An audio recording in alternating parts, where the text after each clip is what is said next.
Hello and welcome back to the Nest and Inside the Iggles live show. Thank you guys very much for joining us on this Monday, November 27th, after your 10-1 Philadelphia Eagles take down the Buffalo Bills in a thriller 37-34. Guys, it's a great day. And I'm going to tell you why it's a great day, okay? Because we'll never die. We'll never die. If you're listening to this, you will not die. Ever. You're an invincible human being. We as Eagles fans are invincible people. And here's why that's true. All right. Because after all these games, you just keep hearing people like, these games are taking years off my life. And I'm going to tell you, that's quite the contrary. Quite the contrary. Because if you can live through the Dallas Cowboys game, if you can live through Marcus Valdez-Scantling dropping that ball, if you can live through Gabe Davis getting open in the end zone and you don't die, and if you saw that ball hit the ground, that means your heart will never fail. That means you will never get an aneurysm. You are an invincible human being. I don't know what it is. Our hearts are scarred. My dogs are barking. That's good. Your hearts are scarred. We have the toughest bodies in the world. We are invincible, guys. The Eagles are 10-1, and you will never die. We've got a lot to cover, so I'm going to bring in my co-host right now. We've got Brandon Pockris. We've got Travis Williams. How are you guys doing today? And have you learned to cope with your 1,000-year life that you will have? Yeah, I mean, if you think that's just this season, that's not including years past. Yeah. Where you had, last year trying to hold on to the 1 seed when Jalen was hurt, and we had to watch Gardner Minshew. The year before that, just sneaking into the playoffs the last week of the season. I mean, years past, you've had the double doink, Alshon dropping it against the Saints, the Super Bowl. I mean, I've been saying it for years, man. As long as you are still alive to hear this, there's nothing to prove that you are not invincible. Yeah, neglect your health in every other way because you cannot die. That's all I'm trying to say. Cancel your health insurance. Hopefully you passed up on the open enrollment because you don't need a doctor. You're going to live forever. Brandon, how about you? So I don't know if you guys have ever watched Key and Peele, but this is reminding me a lot of the Kevin Garnett sketch that they did, where I think it was Jordan Peele is going like, "Yes, you can fly, you can do anything you said," and I'm just getting these vibes right now from this. You're invincible, you can do anything, you won't die. But in all seriousness, that's what this Eagles team seems like, and I don't understand how it happens every single week. The fact that they, for some reason, treat the first half as like, just, hey, yeah, we'll go down, we'll do whatever. And then the second half, it's just like, yeah, this when the real game starts. It's very interesting how week after week after week, it's the same type of game, but different things happen within the game that make it different. So by result of that, they're winning in different ways every single week. And at this point, let's be real, it doesn't even matter. Nope. But the fact that the Jets beat this team will never make any sense to me. And that's coming from someone that watches both of these teams a lot. Realistically, the Eagles should be 11-0 and should be having the headlines surrounding them of, can this be the team to do it? Because every other team on their schedule, this stretch that is supposed to be so hard, they've beat everyone. Everyone. It makes no sense. But look, if you're an Eagles fan, be happy. You're a fan of at worst, the second best team in the NFL, maybe even stretch that to 3. But you're not falling out of that top 3 when you're 10-1, when every single game you're not playing the best game you even possibly could, and yet you're still beating the Bills of the world, the Dolphins of the world, the Chiefs of the world. What's it going to look like when they put a full game together? Yeah, and that's the thing. I'm not entirely sure they're gonna, but they don't need to. Again, after the Jets loss, I was like, man, it's 6 weeks. Was that week 6 or was that week 5? I think that was week 6. Week 6. After week 6, I was like, you know what? If they're not going to put a full game together, you had 6 weeks, you had a month and a half to do it. I'm not entirely sure you're going to.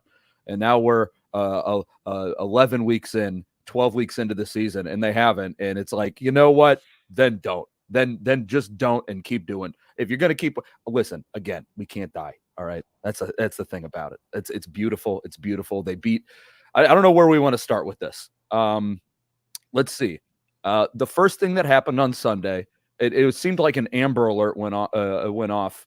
And maybe this is an indictment on me, but I probably treated this with more heartfelt displeasure, whatever. You get what it is. But Lane Johnson, questionable with a groin.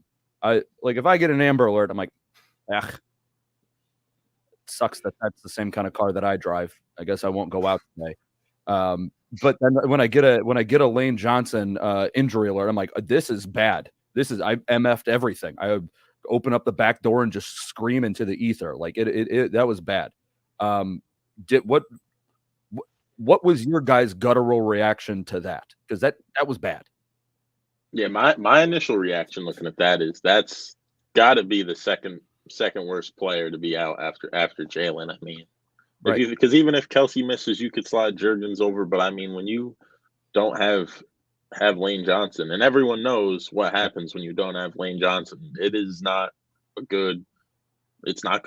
And you saw it all night. They were coming off the right side of the line all night. It didn't matter if it was Leonard Floyd. I think even Von Miller, who hasn't done anything all season, got pretty close to getting to Jalen on a play.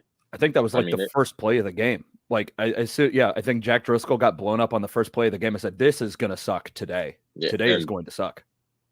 I mean, I don't know the percentage off the top of my head, but just looking at the game too, they were running it to the left a lot more than they were running it to the right too. And you have to think that that's something that they're game planning for too. I mean, maybe they didn't have all week to prepare, but in the moment, it still changes your whole perspective when Lane Johnson isn't out on the field. Yeah, I mean, and that's the thing about it is that it was a short week for them initially. So, it is a shorter time to prepare for that game. And then to have the Lane news come out the day of, you have to change the game plan again, just that much shorter. Now, whether the fact that you didn't have the full amount of time to begin with is kind of beneficial to having to do a short turnaround on another game plan, maybe there's something to that, but that's probably just me having dumb brain. But buddy, that was tough news. That was very tough news. I think when it comes to Lane Johnson, right, you saw what it could be when he's out because we joke about the Jets game, right? But a big part of that was they lost to Lane in the middle of that game. I think it was 3 drive zone or 3 plays. Once Lane Johnson went out, the Jets pass rush that they were still applying pressure. The pressure got amped up another level. They were guys like Bryce Huff, Jermaine Johnson, they were generating pressure because that anchor that Lane has been for the Eagles for years suddenly wasn't there. You saw the opposite end, and I think there's a key difference here where the fact that the Eagles even had that much time more to prepare, the fact that they were able to get Driscoll ready, I'd say even, let's say 2-3 hours more than what happened in the Jets game, you saw a difference. Right. You saw a difference in the play. I think Buffalo still would have been able to apply pressure regardless of if Johnson was in there, but obviously would have been a lot less if he was in there. The fact that they were allowed the time to prepare the backup and to get him ready and to get him as many reps as humanly possible. Right. When you get the news that your anchor on your offensive line is suddenly out, I think they did a commemorable job preparing in a situation that no team ever expects. And it goes towards coaching and how good, no matter the ups, the downs, the in-betweens that the Eagles have, the coaching is always consistent. And by consistent, I mean good. It is always good coaching. And yeah, there's going to be blunders here and there. We could get into the Brian Johnson play calling, and we could get into, how the Eagles just started off slower. Jeez. But they always seem to find a way at the end of the day to put their players in the best positions possible. That's a huge credit to Jeff Stoutland. Oh, yeah. As we have said countless times on the show, that's a credit to Nick Sirianni. That's a credit to Brian Johnson. And no matter how you feel about any of those guys listed right there, the matter of fact is that the offensive staff did a hell of a job making sure that one piece being out did not completely put this entire game sideways.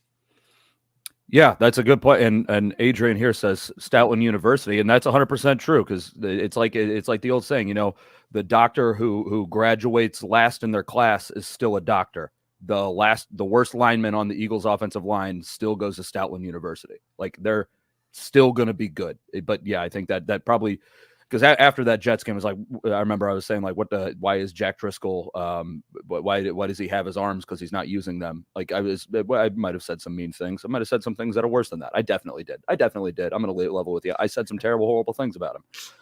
But yeah, no, yesterday he looked very much more serviceable. But going into that, yeah, it looked ugly right off the bat. That Eagles' first drive was a 3-and-out with 3 throwaways. Oh man. It was just, and that was just it for the next 30 minutes of football. Well, I guess that's not true. They did have the drive where they went down the field, but other than that, man, what was the thing? Before halftime, I have it pulled up here. Jalen had fewer than 100 yards passing at the end of the third quarter. I think going into halftime, what do you have, like 33 yards or something like that? It was ugly in the first half. Oh. It seemed like, and for whatever reason, you want to give for things like that happening in the first half. Overall, it was just ugly. It seemed like the passing game was disjointed. It seemed like every time the Eagles got backed into the corner, they hit the big red button that said quarterback draw. I was worried Jalen was going to be hobbled with how many times they were calling his number just to spark something on offense. But at the end of the day, you look at it from a wide lens, right? And that's the thing. You can't always look at a game from one half, one quarter, one possession, etc. You have to look at it from a wide lens. What they did evidently set up a lot of what was successful in the second half. And they also went back to things that have been successful for them this season in the second half. Like throwing the ball to A.J. Brown and Devontae Smith? Mainly, yeah. Those kinds of things? Yeah. Oh, my God, man. That was abysmal. And the thing that didn't help, and it kind of really exaggerated how poorly the offense was playing, is that, man, going into this game, at least where my mindset was, I know we didn't do a show on Friday, but my mindset is this game is going to come down to whether or not we get a Josh Allen that's good or a Josh Allen that's bad. That's where my brain was. And then we got a good Josh Allen. We got a great Josh Allen. Is that Josh Allen's best game of his season? Yes, I'm pretty sure. At least in the last 6 weeks. Dude, he's unbelievable. He's unbelievable. That touchdown that he got with Fletcher Cox, like squeezing the guts out of him, dude. He was making throws at just about every angle, off his feet, on the run. I mean, he looked like 2017 Carson Wentz. I like the Bills. I like Bills fans. I got a lot of friends who are Bills fans. They're fun. They're a fun team. And not at any point in this game, obviously watching the Cowboys, you're MFing every single person that they put on the screen. Watching the Chiefs game, you're MFing the guy that was wearing that stupid Chiefs. What is that, like the Shinesty Chiefs tuxedo with a backwards visor? I thought you were going somewhere else with that. But well, yeah, I was MFing that guy too. That guy, that stupid quarterback who asked for all penalties, that dork. Yeah, but then you're like, it's Bills. You're like, man, that guy's just good. Except for Jordan Phillips, that guy can suck a fat one. That guy, yeah. Ugh. It's so funny because Josh Allen, if you really want to look at the Bills season this year, he basically has had to been. He has to be Superman for them to win games or to even be in games, because yes, you have Stephon Diggs, but the coaching staff evidently has a vendetta against James Cook sometimes, where he'll be moving the ball for them, and then all of a sudden, inexplicably, he makes one small mistake, and you don't see him for like 2 possessions, and then he comes back and keeps doing the same thing that he was doing. You have Stephon Diggs, one of the best wide receivers in football. Gabe Davis, who the Eagles got to see the good version of him yesterday, kidding, man. but he's either a top second wide receiver in the league or one of the worst second wide receivers in the league. And then you have Dalton Kincaid, but so much of their offense and just team overall is not consistent enough. Oh, no. To the point where they're a contender, but on the flip side, they're good enough to where they can challenge any team in the NFL on any given Sunday. Yeah. And that's the version of the Bills you got. You got at the beginning of the game a Bills offense that's humming because Josh Allen decided to go Terminator mode and start running on almost every play. You got them moving the ball. You got one of the best Buffalo defensive performances in the first half that we've seen in a very long time. And guess what? The defense didn't keep it up. Nope. Josh Allen didn't lead a scoring drive on like 2 drives. And before you blink, the Eagles are right back in the game. Oh, it was beautiful. Yeah. So Josh Allen, 9 carries for 81 yards. He was their leading rusher. Running back wise, James Cook, 16 carries for 43 yards. And Josh Allen also accounted for 2 of their rushing touchdowns. Like the guy, that's what their team. That's what that Bills team is. It's just how good Josh is going to play that day. Because if he's just going to say, you know what, F it, I'm just going to play 500 and launch his Nerf ball down the field.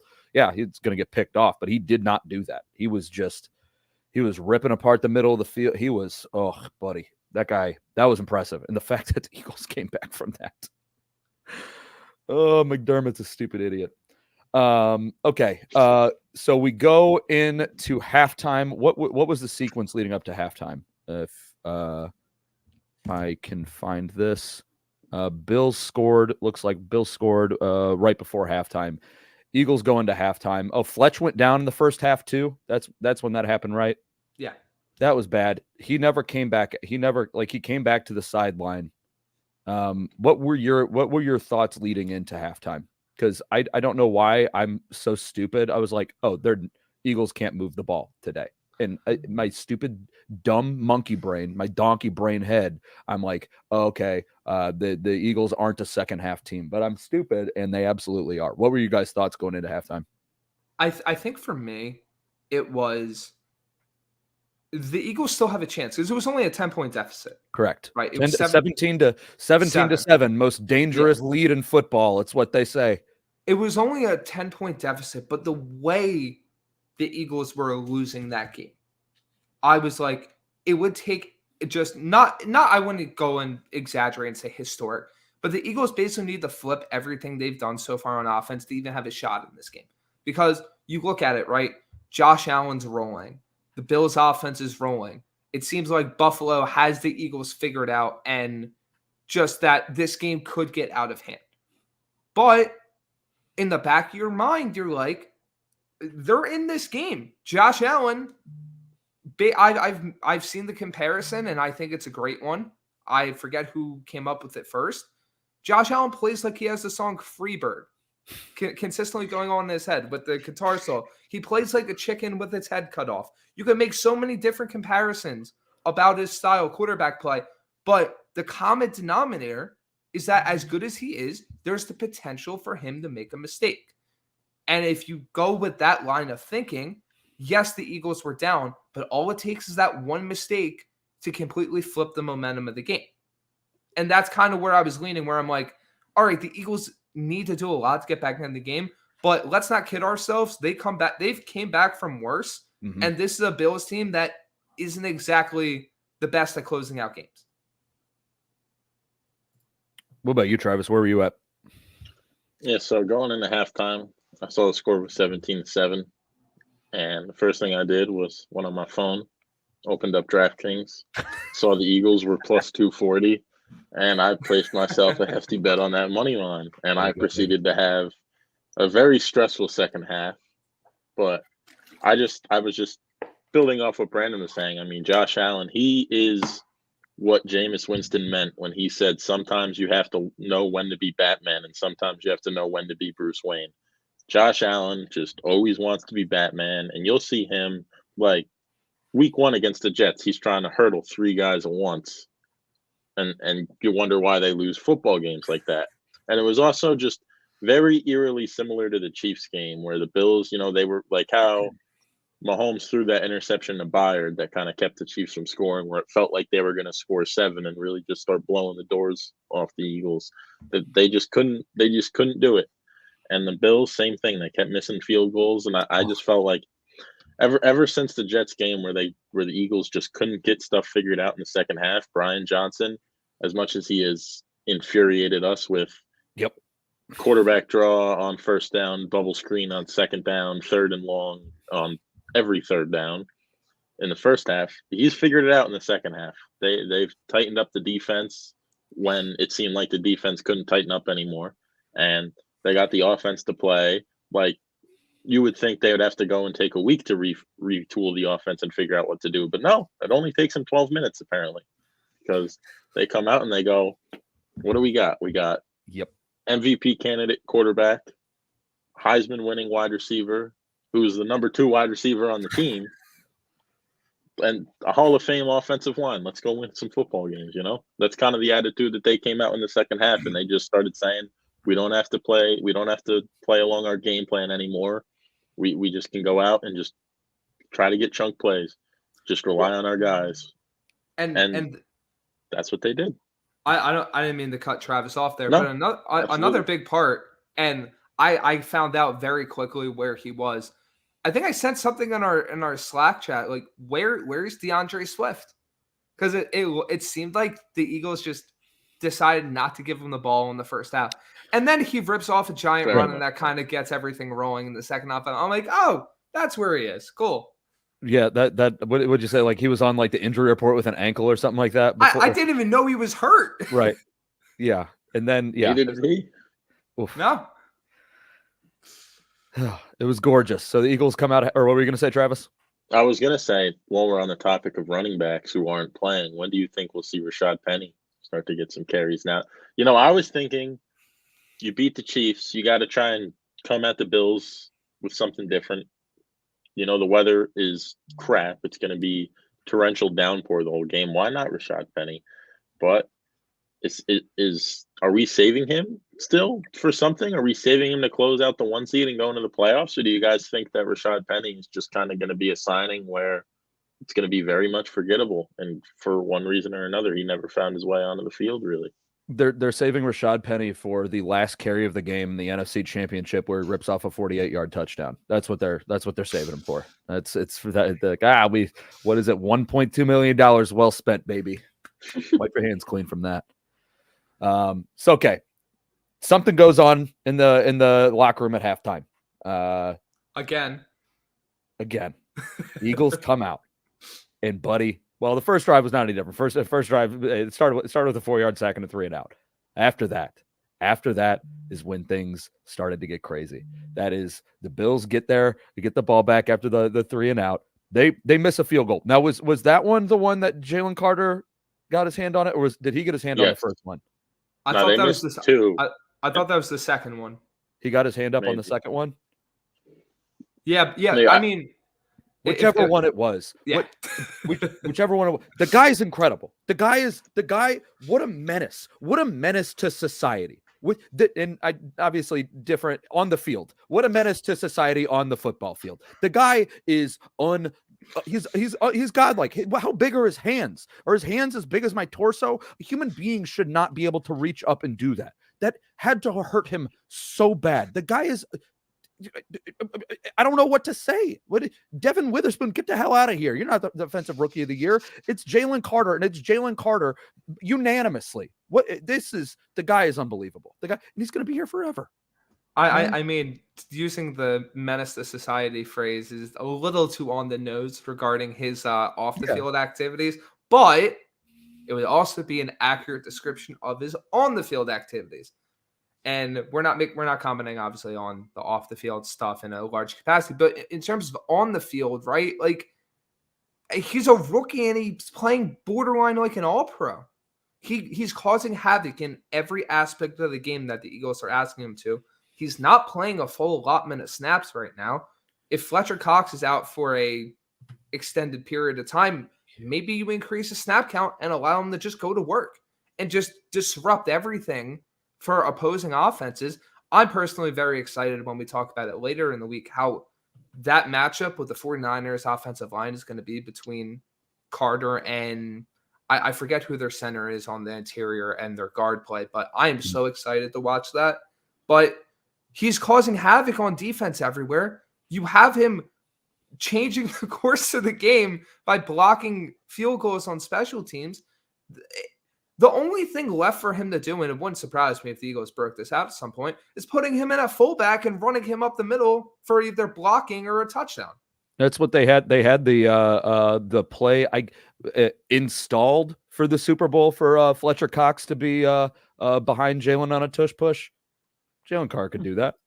Jalen Carter. So okay, so you say that he hasn't had a full allotment of snap counts. I believe this game he had the most ever. It was somewhere near the 70s because the Bills, what was it, 92 plays on offense?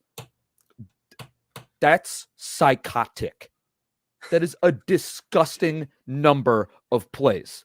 I can't. So I have this pillbox chart with the snap counts in front. The dashes are they're two here. Let me share this real quick. Share screen, pillbox charts, share. The thing, they're too close. You can't discern. You can't discern. Like this is Jalen Carter. That's so many. For the I can't you can't do anything with that. So the guy is he's on the field. This was easily his highest snap count, but the guy's incredible. But did you guys have anything else on Jalen Carter? Or do you want me to keep going with this second half? I mean, while we're giving our flowers to the Georgia defensive tackles, how about Jordan Davis running with Josh Allen? I mean, 6'6", 335, and he's running with Josh Allen, forcing him out of bounds, tripping him up. Unbelievable. You know, when he was on the ground, everyone's like, "Is he hurt?" When I was watching the game at home, I'm like, no, he's tired. He's resting. I'm like, I can't blame him. Yeah, and on the seventh day he rested. Like that's it. The man just sprinted all the way across a football field. If he wants to be out of breath, you let him be out of breath. You gotta carry him back to the locker room carefully. He's a hero. Oh my God! I saw that he hit 14 miles per hour on GPS tracking on that play. Or almost 15. Because I think I saw the same thing. I thought it was Josh Allen hit 18 and Jordan Davis hit 16, but maybe you might be right. You know, let me double check that. Yeah, because it's incredible. Like that. Whenever I remember watching the combine in 2021, and I was like, wow, that guy's incredibly fast. And like they made the whole big hubbub about it. Say it again. 16.96 miles per hour, which is the second fastest speed reached by a player over 330 pounds this season. That's ridiculous. I've said it once, and I'll say it again. I will pay Jordan Davis. No, you wouldn't. No, you wouldn't. I'm invincible, Brandon. I can't die. Oh my God. Facts are facts, baby. You see that stat makes what you said previously about you letting Jordan Davis hit you that much crazier. He's basically moving with the velocity and overall force of like a borderline high speed car crash. Yeah. What's like the force behind that? 335 pounds, 17 miles an hour. I'm not good at math or anything along those lines, but I would imagine a damn lot. Yeah, that would be a fun thing to write about. You're gonna find it hard to believe I'm not an engineer. I know I have the look. I know I have the look, but yeah, that'd be a fun thing to try to find out how many bullets that would be hitting you all at once. But God, yeah, that was incredible. Okay, so after they Bills missed that field goal.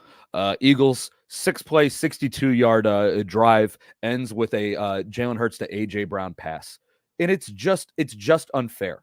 It's just unfair that the Eagles are allowed to have this wide receiver who's just open in the end zone. Like that doesn't happen.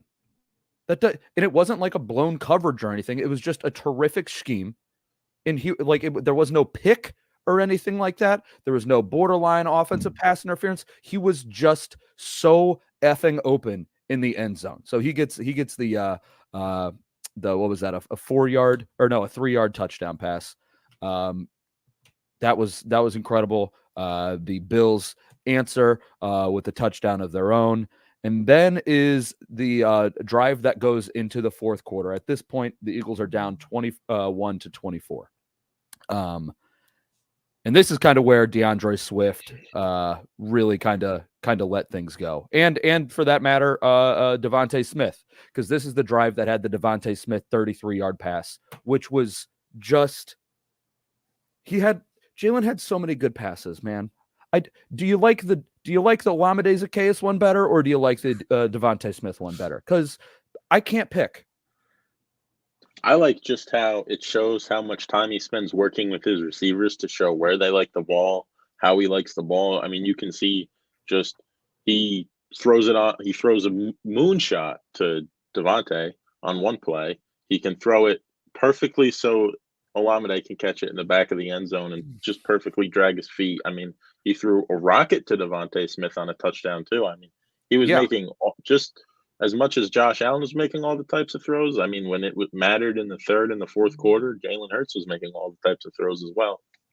What do you call it? A lot of people seem to forget that Jalen Hurts' best trait as a thrower before he even started to develop was his deep ball. And that's only gotten better and has basically been his calling card. And it shows because whenever the Eagles need the play or whenever Jalen is looking for that rhythm, he hits that deep pass. And that's also a testament on the receivers that the Eagles have, even outside of A.J. Brown, to where he's comfortable enough putting those balls up there for him. We talked about Zaccheaus.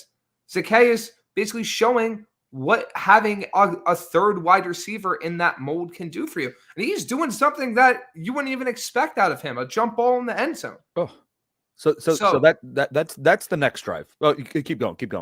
Yeah, but in that sense, like, it's just great to see Jalen, even with all the running, even with all the crazy athletic things he can do, that simply as a pure passer, he's still able to just completely carve up people down the field. And the Devonta Smith touchdown, the play call design there was just perfect, where you have Smith motion, like he's going to be the one that does the bubble screen or the little bubble out. They have AJ, I'm pretty sure it was AJ Brown do it. That holds two Buffalo defenders right there. They bite on that. Smith goes for that route. Hurts fits it in. And Devonta Smith showing his toughness by taking that hit on the touchdown and hanging on. Just what more can you ask from an offense? Legitimately. And they said he was too small. He'd get broken to tiny little bits. No. Not my Devontae. Couldn't be my guy. So the Eagles go down, hit the 15-yard pass to Devontae Smith. Absolutely gorgeous. I believe the Bills go down. No.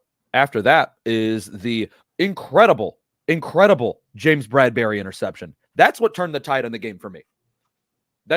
Is that wrong? Or was it the missed field goal that turned the tide in the game? The block field goal. Because there's so many things.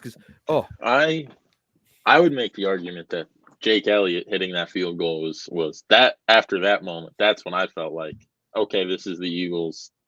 It's the Eagles game to lose at that point. I felt like even after Bradberry got the pick, it was still up in the air. But man, or the Brandon Graham sack too, man. But okay. That was a nice play too. I would say turning maybe. I think the Jake Elliott hitting the field goal was like the Eagles are going to win this game. But for me the Bradberry interception was like, oh shit, they're in this.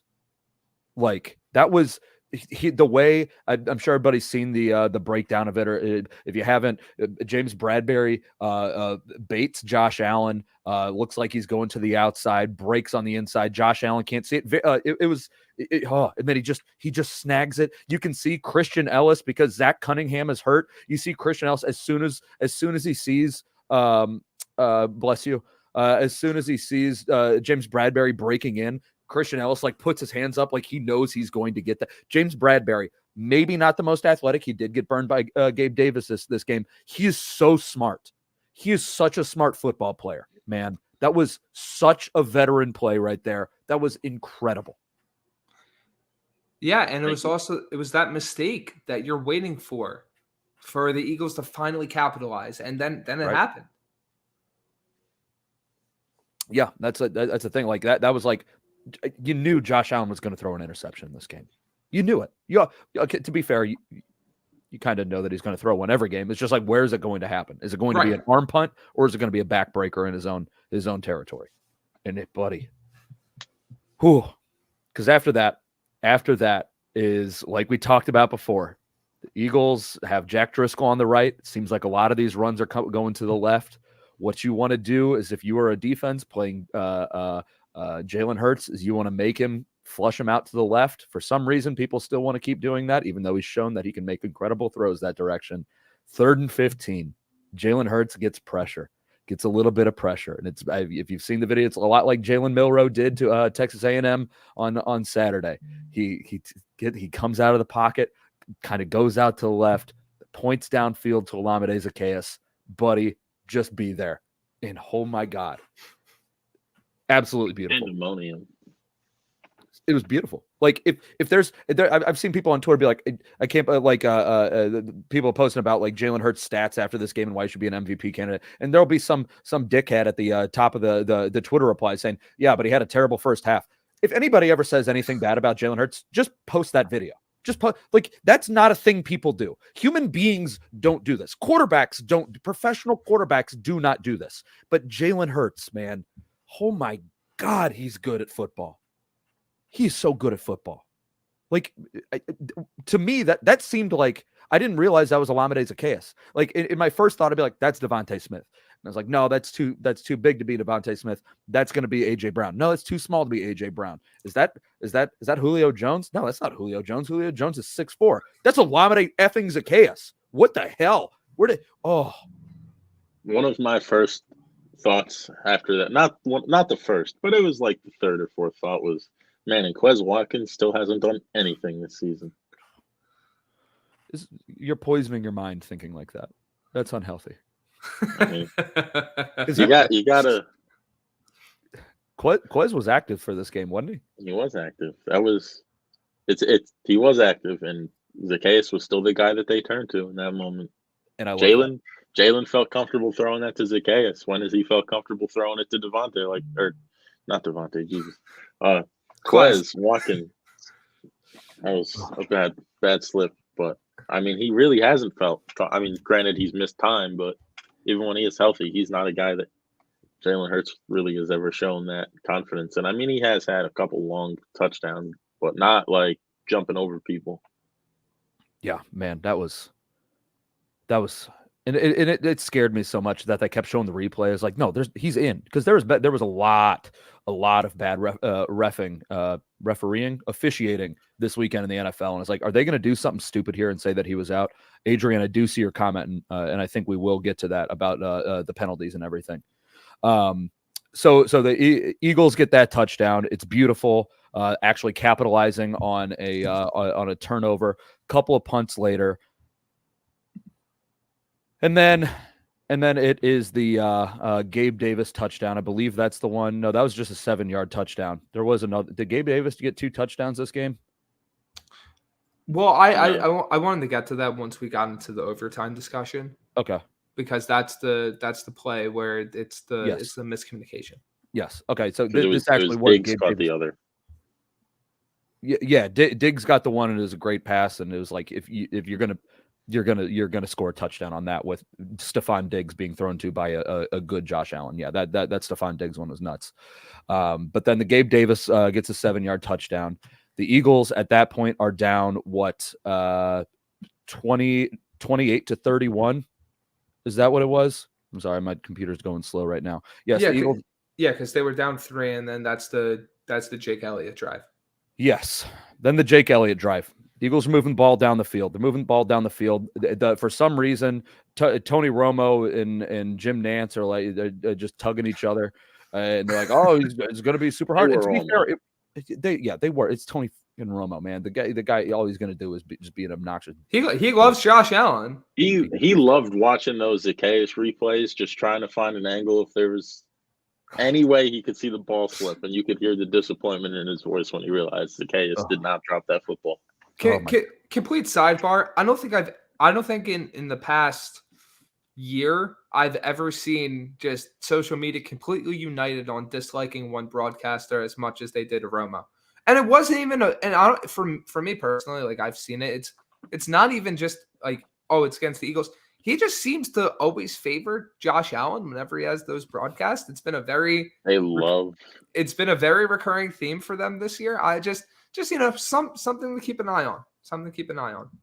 Romo and Nance are very much like the most outwardly biased broadcasters. If they are calling a Bills game, it's all about Josh Allen. If it's a Chiefs game, it's all about Mahomes. Bengals games, all about Burrow, and then the Cowboys. Those four teams, they cannot help themselves when they are calling those games. And what do you call it? To jump a little bit forward to like not the fake field goal, but that kind of ties into it. The field goal attempt. I must have blacked out in the sense of like I don't even remember what the broadcast was saying in that moment. Apparently, Romo was saying that they should like fake it or go for it or throw a Hail or throw it. Yeah, he didn't or throw a Hail Mary. Throw for the first down. They wanted him to throw for the first down. He didn't know what the hell he was talking about. He said, "Yeah, do you run a fake here and throw it to Davis for a first down?" It's like, buddy, what are you doing here? What are you doing here, pal? What is this? Wrong teams, fella. If anybody else is like, oh yeah, when Jalen Hurts threw it to Gabe Davis, like, no, you're actually that's incorrect. He's on the other team. That makes it's like, okay, you're just a normal person. For a professional who's getting paid millions of dollars to call the game, I would just get the names right. That's what I would do. But I just despise that man through and through. Anyway, the Eagles are driving down the field, and then two incredibly uncharacteristic Jason Kelce plays. Maybe he had to poop. Maybe that's what it was. Maybe he was inching backwards because he's squeaking some farts out. And I've done it. We've all done it. You do a gambler fart, and you're like, oh, shouldn't have done that. Maybe that's what Jason Kelce was doing because he gets two false starts on him on back-to-back plays, I believe. Force the kick, 59 yards. The Sean McDermott ices Jake Elliott. Dumbest timeout that I've seen in a minute. That was really dumb. Because they had two timeouts. Now they only have one timeout, and they were getting the ball back after this. You're not going to ice Jake Elliott. Like, if there's going to be something that makes Jake Elliott miss that field goal, it's not going to be extra time before the kick. That's not how it works for him. But he absolutely kicks a pisser through the rain, through the wind coming straight at him, just drives it. Just a what's the golf shot when you hit it real short? Whatever that one is, or not short, but flat when it's really wind. He just does like a 9-iron. No, 9-iron would be really high. Like I'm not caught up in my golf terms. Maybe like a stinger, maybe, or whatever the hell he does. He puts the ball super low. He could have made that kick from 80 yards out, man. That ball had some stank. He said that was the most difficult kick that he's done. He said that in like one of the pressers. Is that his best kick? Yeah, I think so. Right? I don't think I've seen him kick anything harder than that. Because there's the 61-yarder in 2017. There's the field goal against the Patriots in the Super Bowl. There is the other 61-yarder that he did against the Commanders. This one. I mean, he's also had a couple game winners against the Giants. Yeah, besides 61-yarder, but not 61 yards in driving rain and wind. Man, the guy is incredible. And then there's some other asshole later on in the evening that misses a field goal from inside 50. Not my kicker, Justin Tucker. Congratulations on opera, nerd. All right, my guy can do all the sports, and he's just real good at kicking field goals. You dork old man. Oh, Jake Elliott. I mean, we don't need to hate on myself. We don't need to hate on Justin Tucker, but in all seriousness, it might be the best kick I've ever seen, considering the conditions, considering the game situation, considering all these different factors. Where, completely reasonable if the guy doesn't make the kick, but he nails it, and then that brings it to overtime. And this kind of tied into something I wanted to ask, right? Because I kind of have my thoughts on it, but let's say on that Bills drive, right? Instead of a miscommunication, Josh Allen hits Gabe Davis on that touchdown, and the Bills end up winning that game. We all know how the game ends with Jalen Hurts leading that drive down the field. No idea why the Bills settled for the field goal. Eagles offense had been rolling, but Hurts leads him down and gets him into the end zone, right? If they don't even get to that point and the Bills end up winning the game, what do you guys think the narrative surrounding the Eagles is? Because I guess I'll start first in the sense of I don't think it's much different because, in my eyes, 10-1, 9-2, I think it basically shows that the Eagles are never out of it. The Eagles are never going to be just, completely blown out in the game. And it shows that they're able to make the adjustments. And I think in that overtime game, it would show, hey, maybe this Eagles secondary is a little bit weaker than even we previously thought. And maybe that they just need to switch some things up on the back end. But I don't think it would be some panic city, oh my goodness, the Eagles lost the game. Because at the end of the day, Buffalo is a really good team. And the fact that the Eagles even came back in that game, I think showed a lot further status heading down the line this season. But I'm interested to hear what you guys think, because I think it's a very interesting conversation, kind of flipping it and taking a step back from the actual win and being like, hey, if the result flipped, which there was a very good chance of that happening, what do you think that narrative is? Yeah, Travis, do you want to go? Or I got. Yeah, I'll go first. I think this is a lot, maybe not so much as a narrative, but just looking at it, this was a lot bigger of a win than people I think are realizing initially, because if you look at it, 49ers come to town next week. Yep. Right now, Eagles are 2 games ahead of them with 5 games left in the season. Six. I think 6. 49ers, Seahawks. So if we beat them, Cowboys. So now you're in a position where if you beat the 49ers with 5 games left, you're 3 games ahead of them, practically 4 with a tiebreaker. So, but if you lose this game, 49ers come to town, and if they win, you're just outright same record as them, and they have the tiebreaker head to head. Yep. So I think the narrative would be going into that the Eagles are vulnerable at home, that they don't start games well, that if you can get them down in the first half, as long as you score in the second half, because you didn't see Kansas City score, if you can keep the scoring going in the second half, you can beat them. I think that's what the narrative would be, unfortunately. And I think it would be kind of, in a way, it would be Josh Allen can't die, in a way. And you would hear that the Bills' playoff hopes are still pretty much alive and well if they win this game. Not that they're dead everyone's thinking they're dead. I don't think that the Texans and the Browns are the bona fide playoff contenders to hold it together down the stretch that the Bills are. I think that, they still have to play the Chiefs? They play the Chiefs next or after the bye. Yeah. Okay. Yeah. So they have a bye, and then they play Chiefs, Cowboys. But then after that, it's games that the Bills could win, and you can get into the playoffs with 9 or 10 wins. They could be 10-7 in the playoffs still pretty comfortably. I think the Bills could. Yeah, I think that's fair.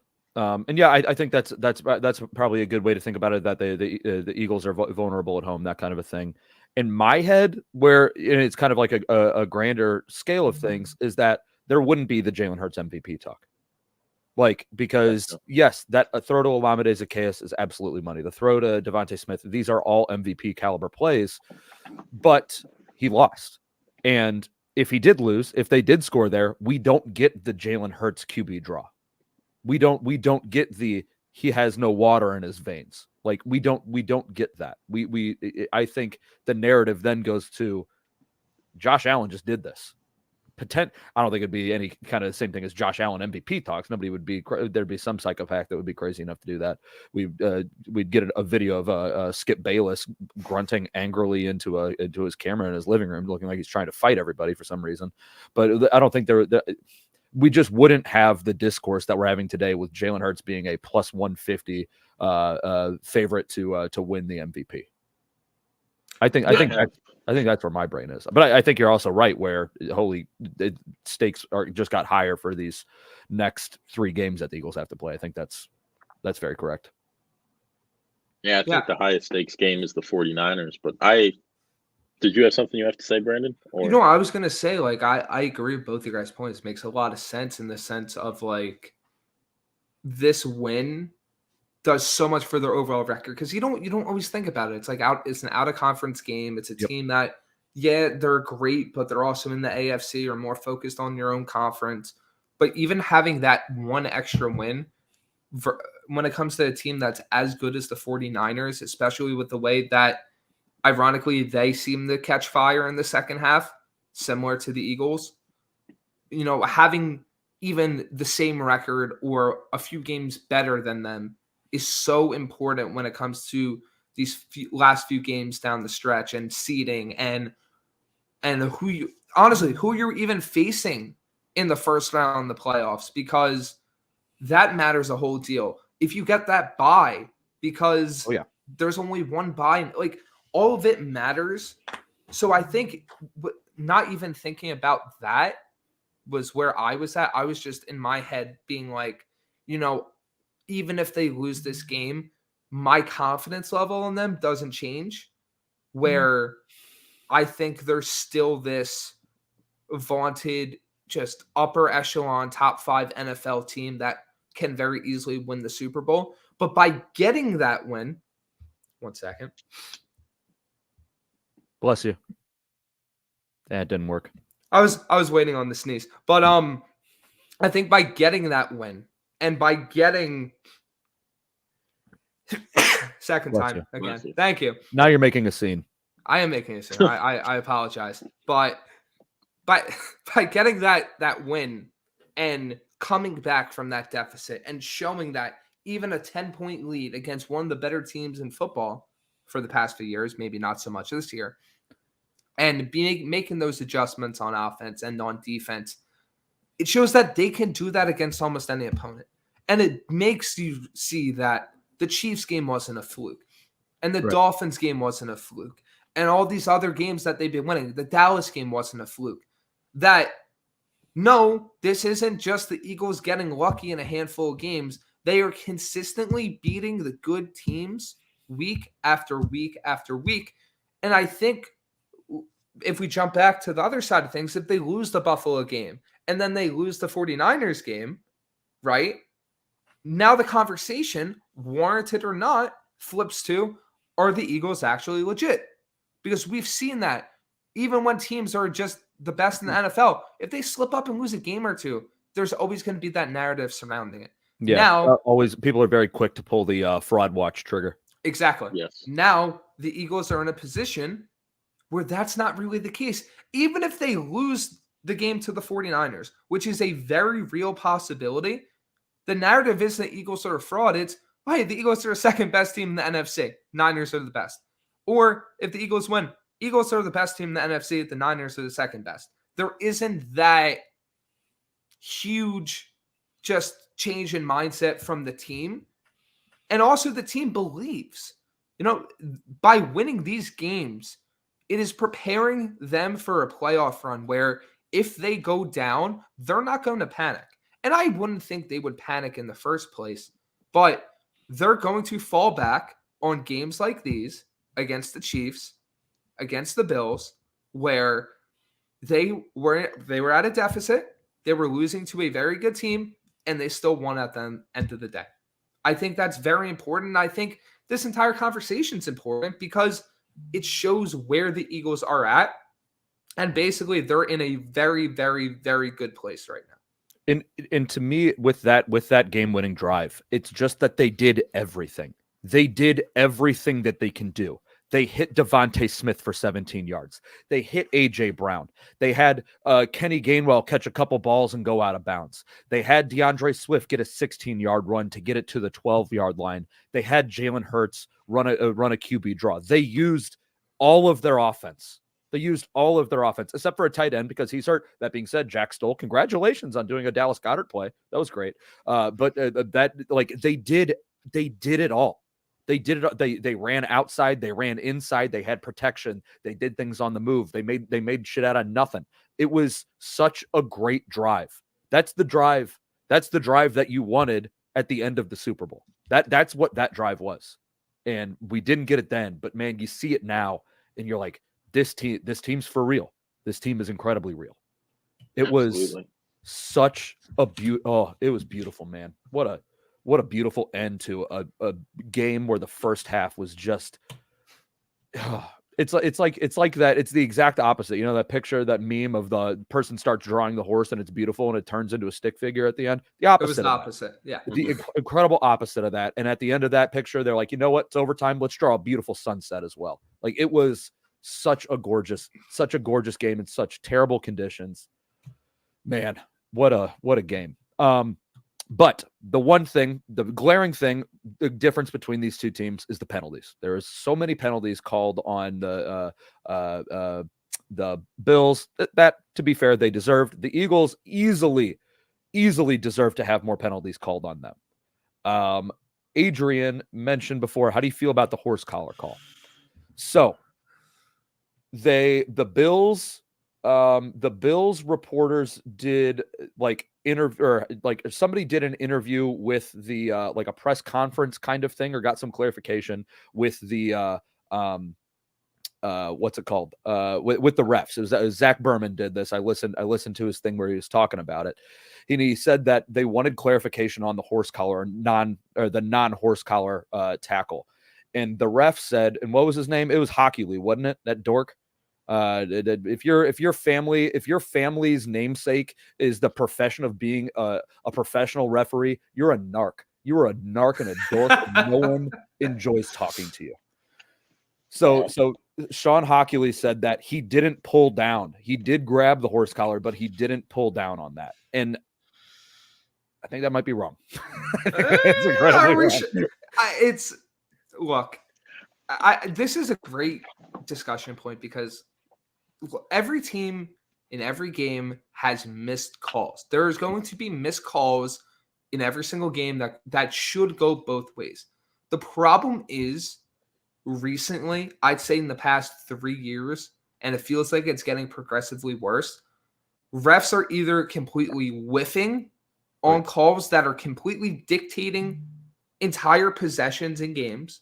Say face masking somebody and breaking his collarbone and then he fumbles like that. Yeah. Or that happened. They're just Washington. Or they're giving out ticky-tack calls when they haven't been doing it the whole game, that completely shift entire possessions and sometimes even cost teams games. Like, what do you mean? Like calling your first defensive penalty on the last minute of football for the year? Exactly. Huh. But that happened. It's just an overall consistency problem. You have that horse collar where Josh Allen comes up with his jersey ripped half apart, and the ref's just staring at this play. Nope, nothing, just stone cold. It's like, what did Josh have to? And look, Josh Allen's a serial flopper. There's an entire highlight reel of Josh Allen flopping. Hey, he got one in that Eagles game too. Okay, Jordan, you're not going to get drugged down by Jordan Davis at the 1 yard line, but Nicholas Morrow is going to knock you off of your feet like you were shot out of a cannon in a Jackass movie. Morrow didn't even, his elbows were bent still, and Romo was saying that he got extended and his elbows like that up in the. But this is Tone, what are you watching? This is my thing. The guy has an entire flopping reel of just getting touched and flying back 15 yards like he isn't the most built NFL quarterback in the league. Yet when he actually gets like almost depleted and decapitated with a horse collar, the refs don't do anything. You have across all games, all teams, just inconsistency, no accountability with the calls. Just it's whatever they're calling whenever they feel like it. The illegal shift penalties that are coming in are the most annoying things, because so many of them are like the guy's barely moving before the snap. Flag. Okay, you didn't call that on the 15 other times that it is something that needs to be fixed. But just like all these teams that still have turf fields, it's going to be something that the NFL continues to neglect until it becomes a problem they can't ignore. That's what happens with everything that this league has problems with, they wait until the last possible second and then try to fix it. What the NFL needs to do is, and this is a bad thing, but what they need to do in order to take the heat off of themselves is have the officials go on strike again. That way we get that entire season or half a season of garbage like we had in whatever year that was. And then we'll be like, oh my God, this is so much worse than what it was. Then get the new people back in there doing these same calls. And we'll be like, finally, some consistency. If the NFL's smart, that's what they do. Hopefully they don't. And look, it's a tough job. I'm not saying being a ref is some easy job. You're basically having guys, the best athletes in the entire world, moving. And there's stuff that's like split second that you're not going to get. Yep. But at the same time, there's a reason why they're the pro refs. There's a reason why they're at this level. There needs to be a level of accountability like there is in other professional sports. Maybe not necessarily in the United States, because, man, the MLB and the NBA are not exactly great either. Not bastions of legality. No, that's wrong. You get what I mean. Yeah, bastions of great examples. But the minute you start implementing that accountability, like, I don't know, maybe you fine officials for egregious calls. Start affecting that money. Once that happens, who knows? Maybe the reffing product gets better. You have to try something, though. I think another thing with the refs is they're not even full time. You know, that these refs should be on a full time payroll, spending the off season, visiting training camps, talking with teams, spending, even if it's a couple hours a day in a film room, and it's someone saying, this is what's a penalty, this is what's not. This is what you actually have to look for, instead of it just being a ticky tacky. Oh, this is the year we're gonna look and see if the center flinches with the ball, right. Or this is the year we're gonna let you guys review pass interference, or this is the year where we're gonna call everything roughing the passer. It's a ridiculous cycle that it's becoming. With every year has to be something new that the refs just can't even figure out. And it even back in like 2015 and 16, we didn't even know what a catch was in football. But that goes to the point of, like, they have the money and resources to fix these problems. A sport like soccer has the VAR. NHL has the VAR, where you don't even need the chain gang. You can have microchips on the field and literally have the ability to tell when a specific player crosses the first down marker or crosses that specific part of the field. You have the money and tech to do it. Why isn't it implemented? You could make refs full time to where they're more incentivized to do better, and they actually can spend the time to be the best possible refs that they can be. But no, once again, this league waits until the last possible second to make the fixes. And it's going to get to a point where people are going to just shut off games and stop watching, because they're going to be like, wow, the refs are changing this product to the point where I can't watch. It's not going to happen on a mass scale. Yeah, I mean, I love football. No, I'm not speaking from personal experience, but you're going to have that incremental drop in viewership where maybe it's big enough to notice, maybe it's not. But if refs keep swinging games like this, all you're doing is hurting the product, and there needs to be a way to fix that. Yes, that's true. That's definitely something that new people and younger people coming into the sport, or even more casual fans, are going to notice every time. They're going to say, oh, this sucks. I'd rather, like, if they're going to call not even every hit a penalty, certain hits penalties, certain hits not, I'm just going to go watch hockey, because then people can get hit all the time, and I know it's legal. I know the game's going to keep going on, and it's not going to affect the outcome. And going into kind of not a tangent of that, but somewhat related. Josh Allen lobbying the ref for a intentional grounding, so that way he doesn't get a sack, even though it penalizes his team more. Buddy, get the hell out of here with that. Give sacks to the guys that are closest to the quarterback whenever it's intentional grounding, or don't call the intentional grounding like that. That's so stupid. The fact that Josh Allen, because I don't know if you guys saw that, but Hassan Reddick got robbed of that sack and was MFing Josh Allen, and the whole fact that he was doing that. He was chirping them. It's so. He was not happy. That's so stupid. Quit robbing these guys, man. It's hard to get 70 sacks again if you're going to take away like a sack every single game. The quarterback throws it into the ground before Yeah. the pass rusher can get there. It's so stupid. It's so dumb. And then on that one, Tony Romo was like, "Oh, but the Gabe Davis was in the area." Shut up, Tony. Shut up, nerd. Ugh, that guy. What a dork. Okay. Do you guys have anything else? I think we covered everything we got in this game. I do have one question I want to ask you guys. Go for it. Before we leave. Do you guys think that this is the year that we will finally see Nick Sirianni win Coach of the Year? Or do you think that they will once again change the criteria for the award and we will see it go to someone else? I think Nick Sirianni is too disliked by everybody else that's not an Eagles fan for that to happen. I think that it comes down. I think that there's going to be a thing where people are like, yes, but look at the talent that he has on the field. I think it's going to be that kind of a thing too. I don't think he absolutely should. He 100% should.